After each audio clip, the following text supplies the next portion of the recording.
Bien, crece la tensión entre Estados Unidos y Venezuela. Trump ordenó el despliegue de 3 buques de guerra en el Caribe. Queremos hablar de esto con Gilberto Aranda, analista internacional de la Universidad de Chile. Gilberto, ¿cómo te va? Gracias por estar con nosotros.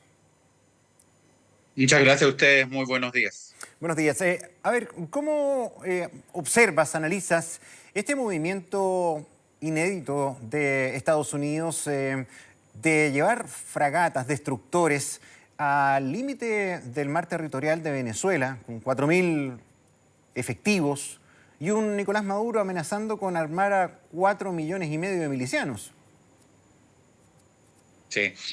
Bueno, lo primero que quisiera constatar es que es también el resultado de lo que nos anunciaron el último 8 de agosto, cuando se puso un precio a información por Nicolás Maduro, un precio que hacían de los 50 millones de dólares, y se nos dijo en la ocasión que ya estaban las órdenes para también en este contexto de guerra al narcotráfico o de alguna manera utilizar las Fuerzas Armadas contra el narcotráfico. En ese contexto, era este un camino posible, pero claramente también hay que considerar que la cumbre de Alaska no solamente versó sobre Ucrania, sino que probablemente también se habló acerca de esta posibilidad. Probablemente el presidente Putin recibió antecedentes, y la idea es tratar de alguna manera de que no, ¿cómo decirlo?, no interfiera en esto que Estados Unidos considera,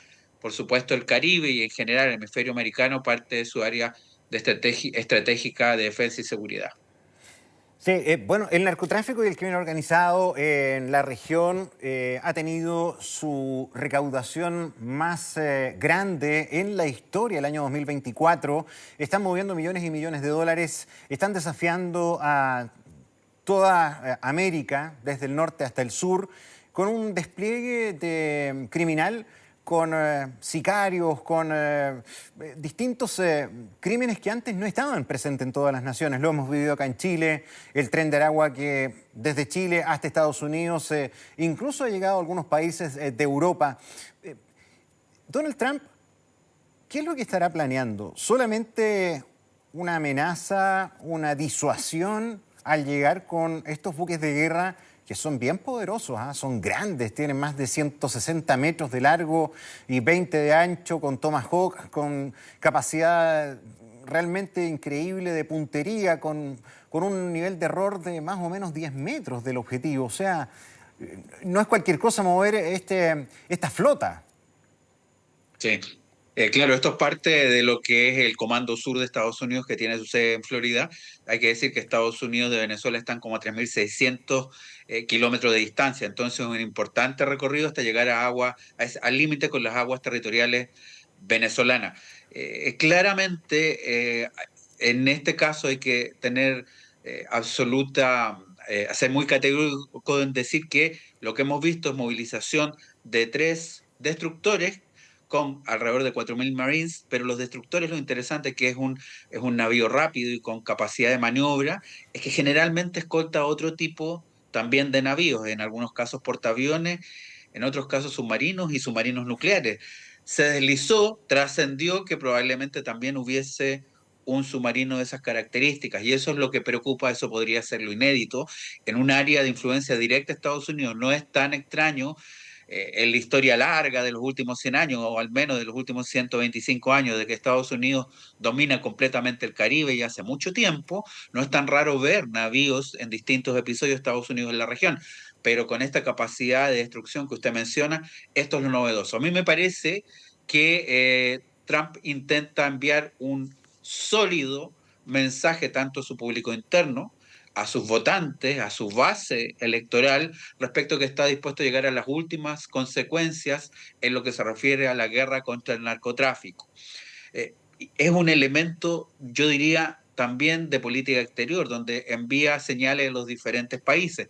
No olvide que en los días pasados, precisamente previniendo que estos tipos de navíos se deslizaran hacia otras áreas, la presidenta mexicana, Sheinbaum, lo que hizo fue entregar una serie de líderes y capos del narcotráfico a Estados Unidos en un número muy importante, es decir, previniendo aquello. Es decir, Estados Unidos claramente está usando este instrumento bélico tanto como señal de propaganda y política interna, pero también para enviar un mensaje de política exterior a los países de la zona que podríamos describir, que era lo que antaño se conocía como la diplomacia cañonero o de los cañones. Sí. Luego, yo coincido con usted, el narcotráfico es un problema que ha adquirido ribetes novedosos, que no es nuevo en la región.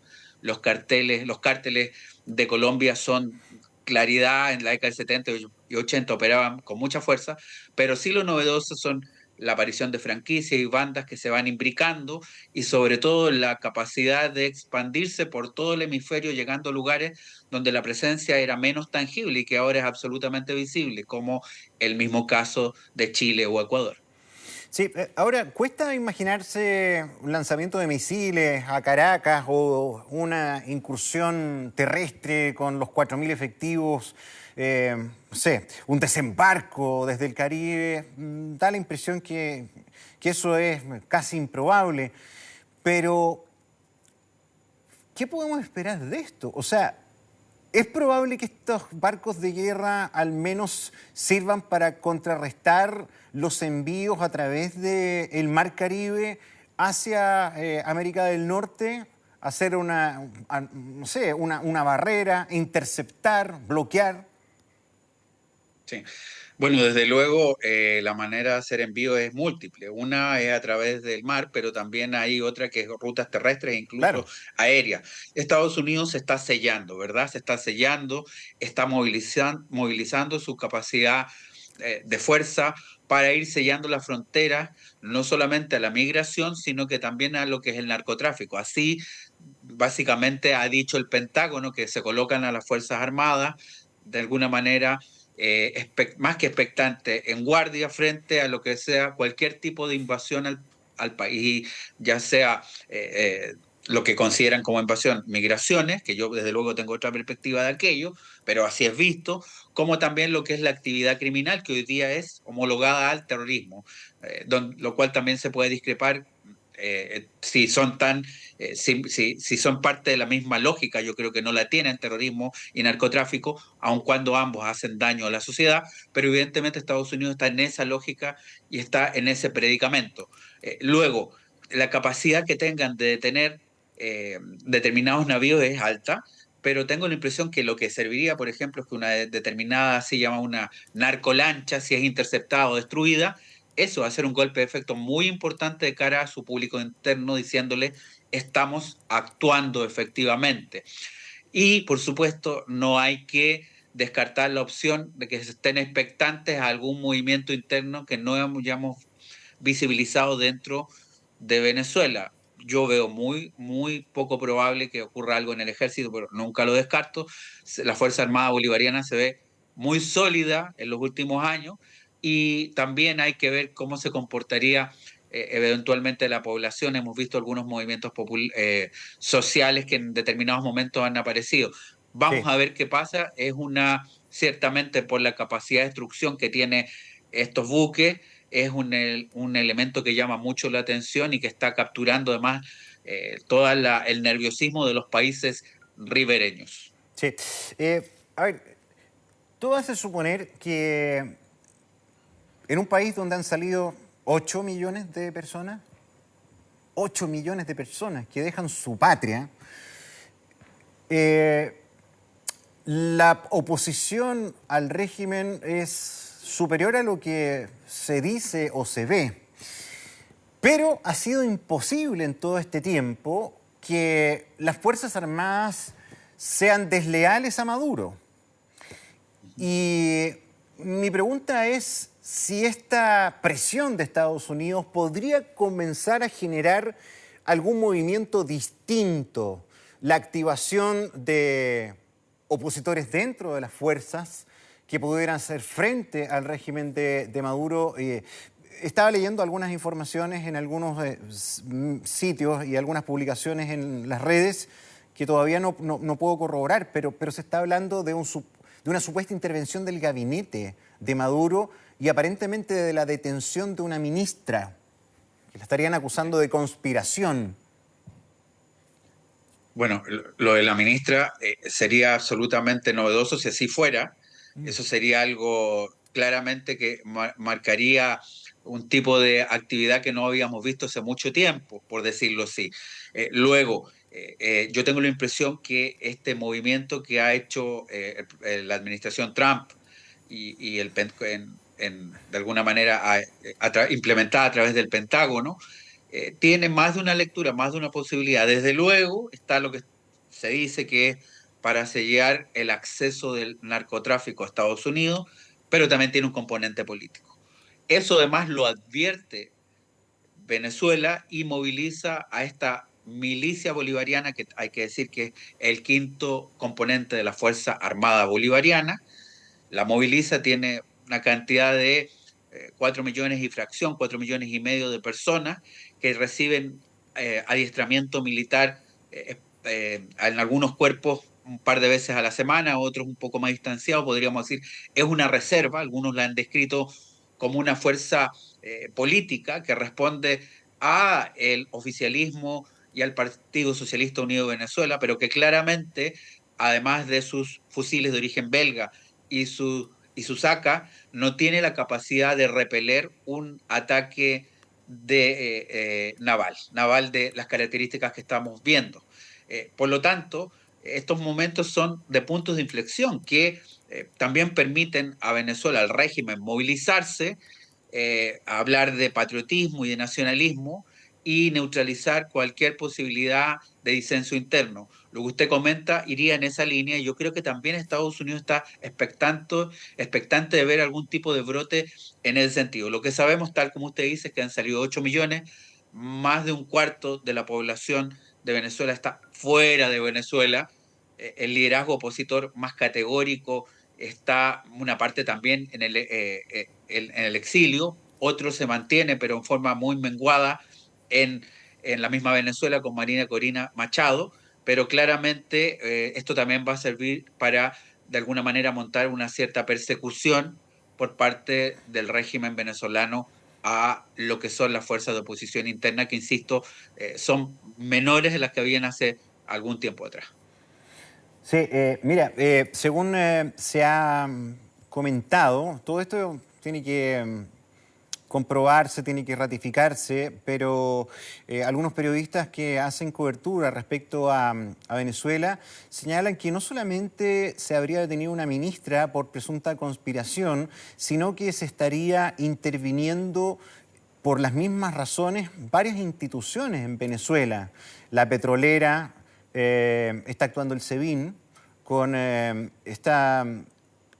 organismo que tiene que ver con la inteligencia, ¿no? La DGSIM, la Dirección General de Contrainteligencia Militar, que también estaría actuando, depende del Ministerio de Defensa, que su función es prevenir, detectar y neutralizar espionaje y amenazas internas en el ámbito militar. Estaría actuando, SEBIN con este organismo.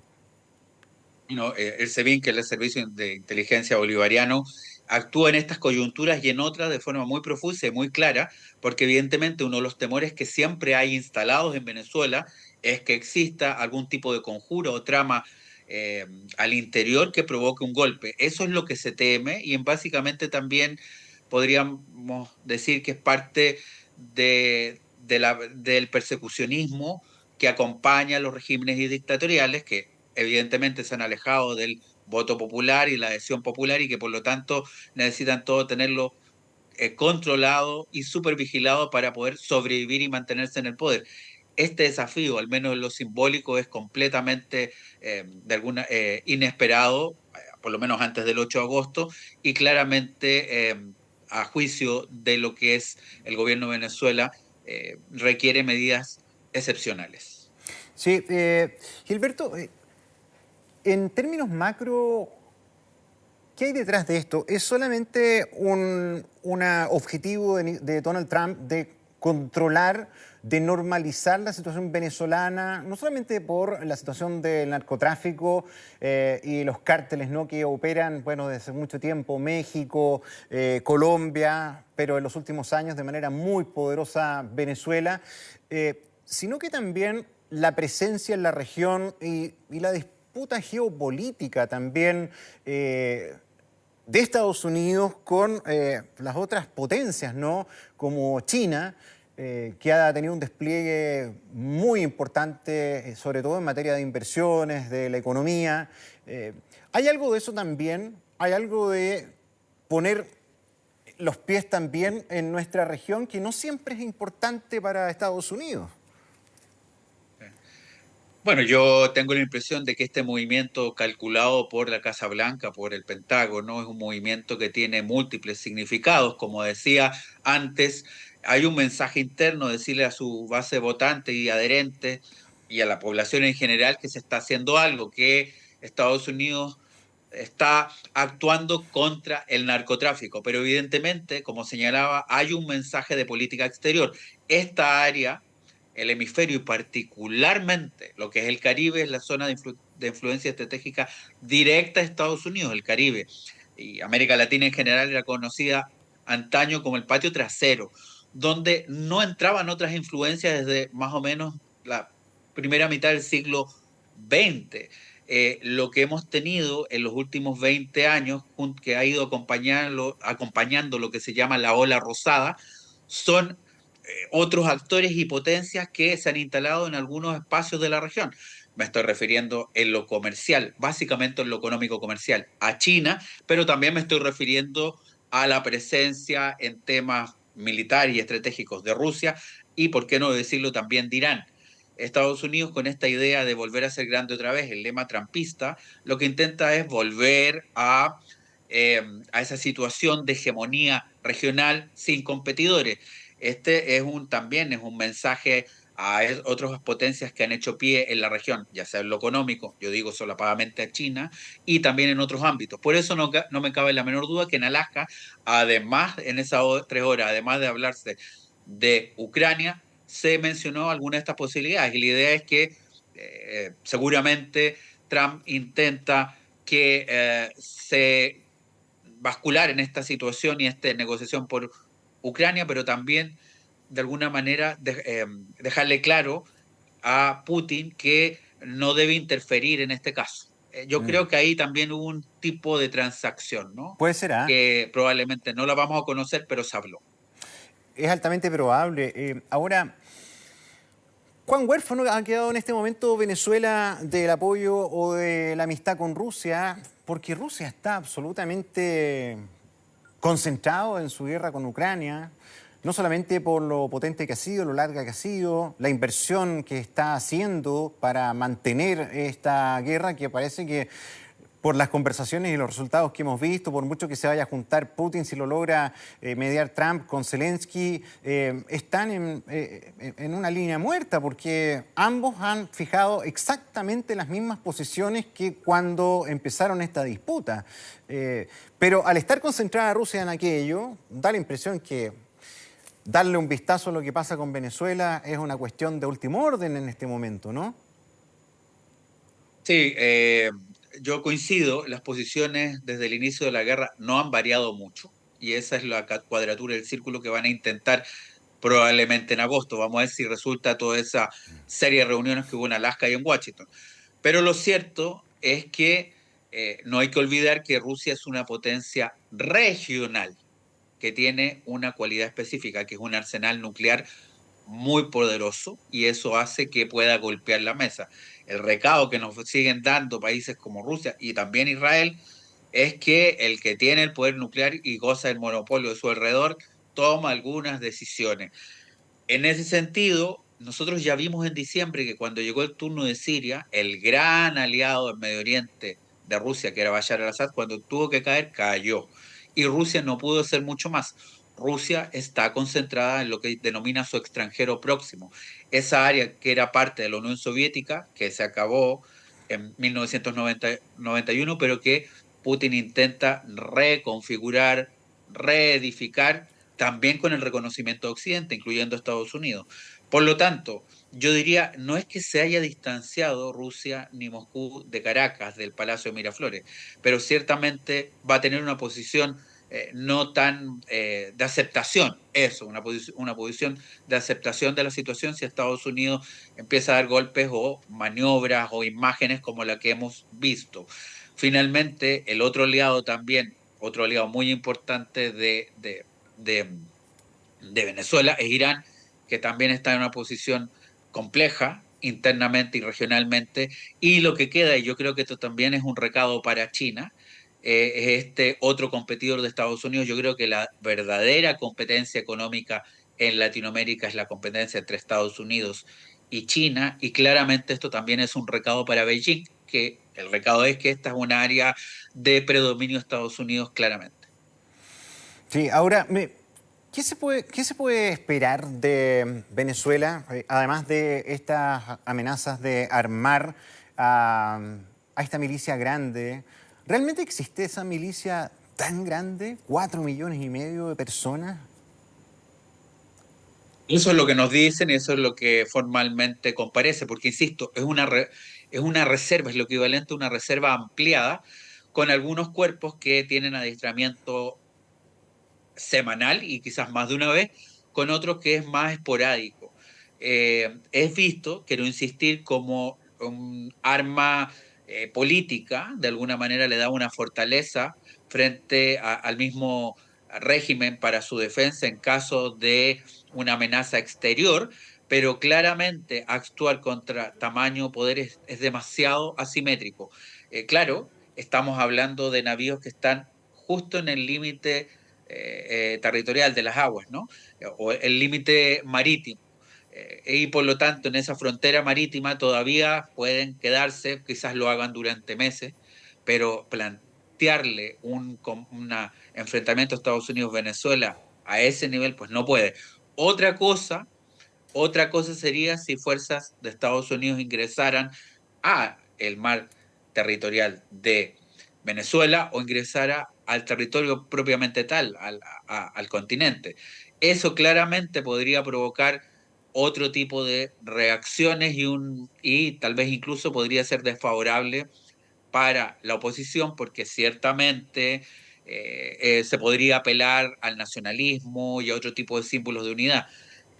Quiero recordar también que hubo países vecinos de Venezuela como Colombia a través del presidente Petro que planteó en algún momento lo que es, podríamos decir, solidaridad en caso de una acción de Estados Unidos, pero yo creo que eso es parte de un discurso. Es muy difícil que se planteara un tipo de unidad en ese caso o algún tipo de resistencia mancomunada y en cualquier caso yo creo que Estados Unidos está expectante con dos posibles relatos. Una es hacia su público interno, estamos actuando contra el narcotráfico, pero también expectante lo que puede pasar al interior del régimen venezolano, si hay alguna fisura, si hay algún levantamiento popular, para de alguna manera tener otro tipo de acción. Yo creo que todavía estamos en un momento de noticia en desarrollo y lo que nos han dicho es que esta presencia militar de Estados Unidos en esta zona pues podría durar meses. Increíble, ¿ah? Bueno, también es muestra del poder militar que tiene Estados Unidos. Tiene cerca de 20.000 aeronaves, tiene una flota naval gigantesca. Es el país más poderoso en términos de defensa y tanto así que puede tener presencia en el mar Asiático, en el Mar Rojo, está pendiente de conflictos, ¿verdad?, en Oriente Medio. Tiene distintos despliegues que son súper importantes, que generan un gasto también relevante, además de financiar en buena parte, por ejemplo, la defensa de Ucrania, también su colaboración con Israel. O sea, ahí se nota la envergadura de lo que estamos hablando.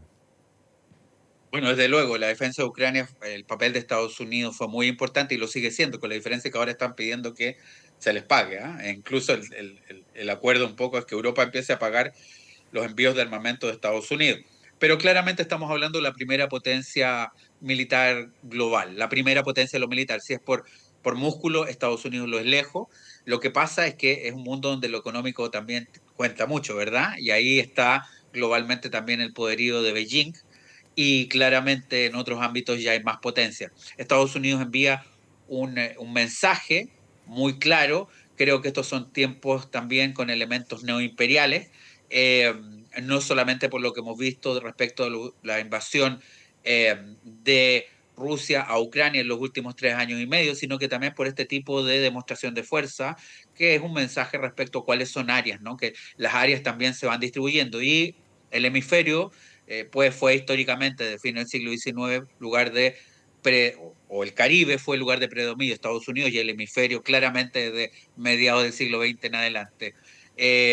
Insistir que esta zona es parte del campo de lo que es el Comando Sur de Estados Unidos con asiento en Florida, pero claramente existen, el mundo hay otro tipo de comandos, el norte, está el comando central, etcétera. Tiene una capacidad de mover legiones, por así decirlo, impresionante Estados Unidos. Bueno, Gilberto Aranda, como siempre, muchísimas gracias por acompañarnos esta mañana. Vamos a estar muy atentos a ver qué más pasa, sobre todo con estos rumores y en estas publicaciones de algunos colegas que realizan cobertura de lo que ocurre en Venezuela, con estas supuestas intervenciones al gabinete, a algunas instituciones clave para el régimen venezolano por supuestas conspiraciones. Bueno, vamos a ver también cómo esas situaciones aparentemente a raíz de esta amenaza de Estados Unidos contra Venezuela son reales, se van a repetir si son así. Bueno, estaremos atentos. Gracias, Gilberto. Muy amable, muchas gracias. Chao, chao. Ahora. 11:27.